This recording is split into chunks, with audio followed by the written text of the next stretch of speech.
अजितदादांच्या स्मृती बारामतीमध्ये चिरंतन राहाव्यात. नटराज नाट्य कला मंडळी संस्थाच त्यांची म्हटलं तरी वावगं ठरणार नाही. आणि ही जी वास्तू आहे नटराज कला दालन, ही अजितदादांनीच निर्माण केलेली आहे. त्याच्यामुळं माझी आजच्या निमित्ताने मागणी राहील की हा जो आमचा कला दालन आहे याला सक्षम प्राधिकरणाच्या मान्यतेने आम्ही म्हणजे नटराज मंडळाने निर्णय घेतला आहे की आपण अजित कला दालन असं नाव आम्ही दिलेलं आहे. त्याचप्रमाणे हा जो चौक आहे या चौकाला आपलं तिरंगा सर्कल नाव आहे की जे दादानी स्वतः ठेवलं होतं.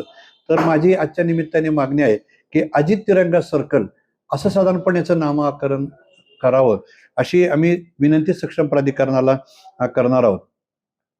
आपण बघितलं की आपण या निमित्ताने दादांच्या छायाचित्राचं प्रदर्शन या ठिकाणी गेले 12 दिवस भरवलेलं आहे. परंतु त्याला इतका लोकांचा मोठा लोक प्रमाणात येऊन पाहतायत.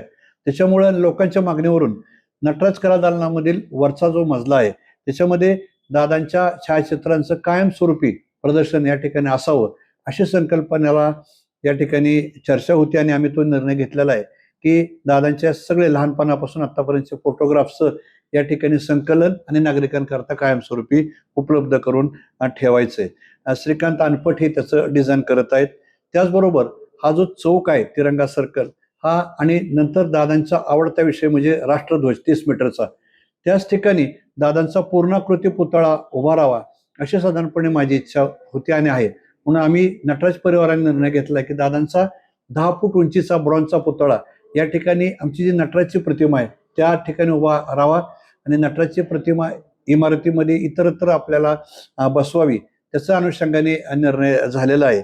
आणि दादांच्या वाढदिवस जो असतो 22 जुलैला, तर दादांच्या नावाने म्हणजे कलावंतांचं दादांचं प्रेम बघता अजित लोककला महोत्सव हा इथून पुढे दरवर्षी 3 दिवसाचा भरवला जाणार आहे. आणि त्या महोत्सवामध्ये महाराष्ट्रातल्या पारंपरिक लोककला सादर होऊन दरवर्षी एका लोककलावंताला अजित गौरव पुरस्काराने सन्मानित करायचं आहे अशा साधारणपणे निर्णय नटराज नाट्य कला मंडळाने या ठिकाणी घेतलेला आहे. ब्रॉन्झचा जो पुतळा आपण बसवणार आहात काय नेमकं किती वजन असणार आहे, किती टनाचा पुतळा? नाही, साधारणपणे त्याचं आता काम चालू आहे ते कलकत्त्यामध्ये. प्राथमिक ह्या ठिकाणी आपण जर पाहिलं तर काही डिझाईन्स आमच्याकडे उपलब्ध झालेले आहेत. त्याच्यामध्ये काही करेक्शन्स आणि सूचना सगळ्या मंडळींशी सहकार्य दाखवून करण्याचं काम चालू आहे ते आपण करतोय.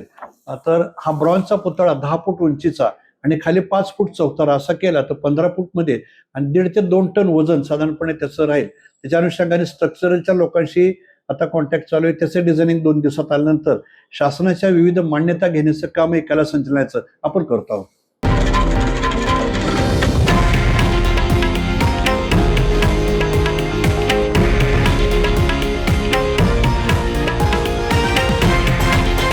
हे आहे देशातील नंबर 1 न्यूज नेटवर्क आणि आपण पाहत आहात TV9 मराठी, एकमेव.